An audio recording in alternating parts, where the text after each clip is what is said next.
Hello everybody, welcome back to the channel. Today is Saturday and we're going to be talking about the latest episode of Star Wars Skeleton Crew. This is going to be our complete breakdown and spoiler review, so let's jump right into it. Okay, so we've got to talk about the latest episode of Star Wars Skeleton Crew. If you are not watching this show, you owe it to yourself to start watching because it has been amazing. And it's been amazing because it is pretty much like Goonies in space. Exactly how they told us it was going to be. And if you are a fan of 80s adventures movies like that, then you are going to love this show because it definitely gives those vibes.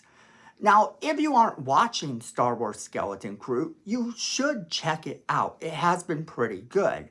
That being said, we're going to be breaking down episode 7. So if you don't want spoilers, then I recommend you stop the video, go watch the latest episode, and then come back. Go ahead. We will wait right here for you. Now, if you're still here, then we're ready to break down this episode with all the spoilers. So let's get into episode 7. We're going to be in so much trouble. Now, right there, we're going to be in so much trouble reminds me somehow of an 80s movie about the kids always going, oh, we're going to be in so much trouble.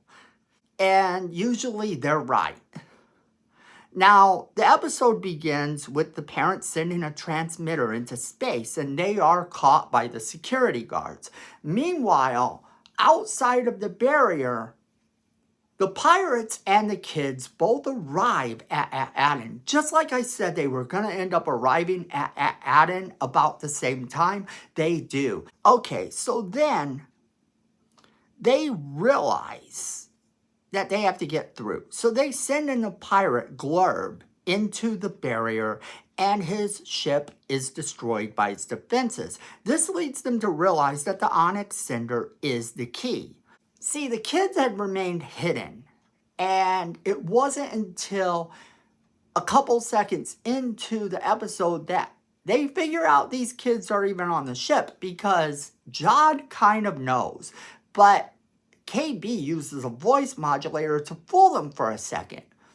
So then Jod kind of tells them you're going to find some really scared kids. At which point they go into the ship and get them. Now, it comes to pass that after a little while, they figure out that the ship is the key to getting in through the barrier, and the kids get the jump on Brutus. At which point, Jod kills him.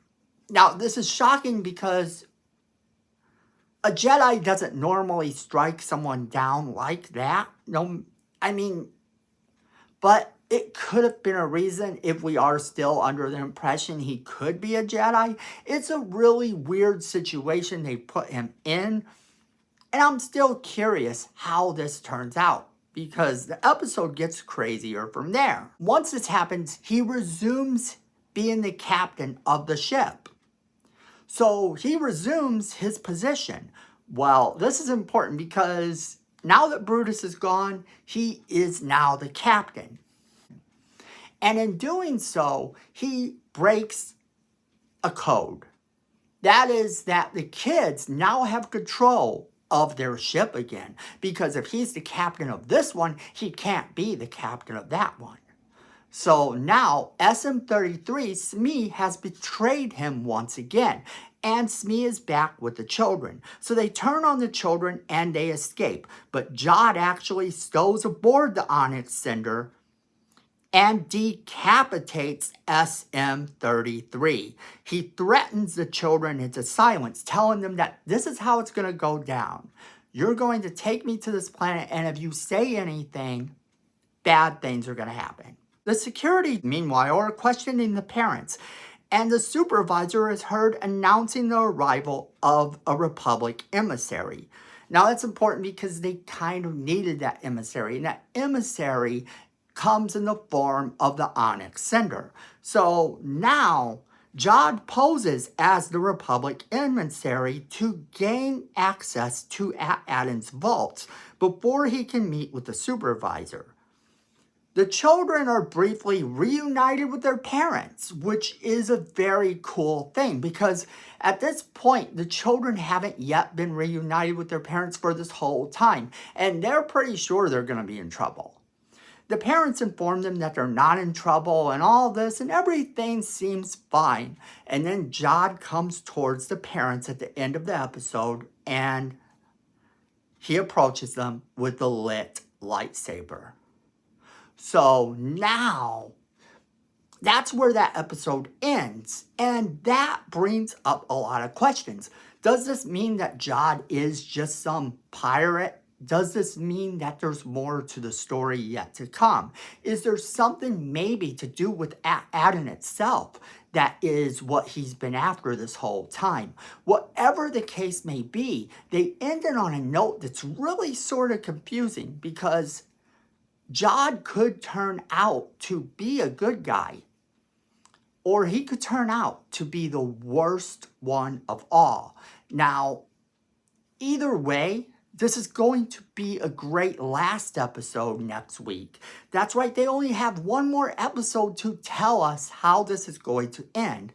Now, where do I think it's going to go? Well, like I said, I believed then, and I have now confirmed that the last episode will take place on Aden, and it will be about the kids saving their planet. Now, what I think may end up happening is that things aren't going to turn out the way they appear at the end of this episode. Because maybe, just maybe, Jod is a Jedi Knight and is pretending to be a pirate to gain access to this planet anyway. The whole thing seems really weird. If he's a pirate that has now gained access to this, he now has to escape the planet. But we don't know what his plan is throughout this whole thing, and that makes him a really strange character.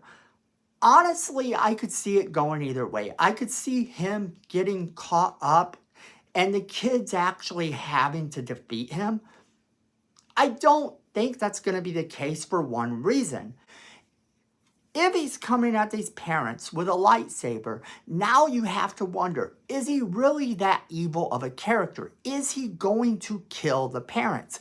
And I can't see the show allowing that to happen. So that means either the kids have to jump into action, and this episode has got to move really, really quick and be really action-packed from beginning to end with a great big battle ensuing. And I feel like a great big planetary battle will take away from the kids being a major part of it.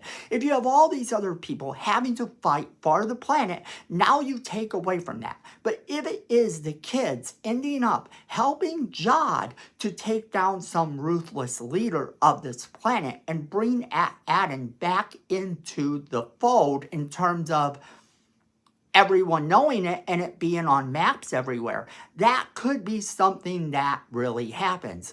Because remember, he seems to know a lot about the Force, and yet he has never once acted any sort of real Jedi way, despite oftentimes quoting Jedi quotes, saying things that are very Jedi-like, and when he had a chance to actually kill the kids, he did come back and rescue them. So all of this stands to reason that if he was going to kill them, he would have killed them a long time ago. That's why I think that this last episode should be a major surprise. Now, like I said, I could see it going the other way, but honestly, I think this comes down to whoever is running Aden is the true villain. But we'll see if that happens. That is where I'm going to leave it off to you guys because I want to know what you guys think. Do you think that the next episode is going to expose whoever is in charge of Aden as the main bad guy of the series this entire time? And could it just be a coincidence that the kids happen to stumble upon the one Jedi in the galaxy? Or do you think that Jod is indeed a ruthless pirate, and the kids are going to be the last hope in stopping him somehow. As always, we want to know what you guys think, so make sure you are leaving us that comment in the comment box below, letting us know what you think. Don't forget to share this video with all of your friends.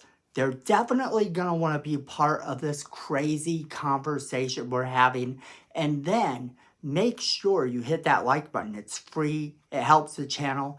And we really do appreciate it. Then Miko says we need more subscribers. And look at this face. You don't want to disappoint Miko. So go ahead and hit that subscribe button. Hit that notification bell while you're down there so you don't miss a single video we do. Then friends, at the end of the day, I know it, you know it, and Miko knows it. Fandom is family.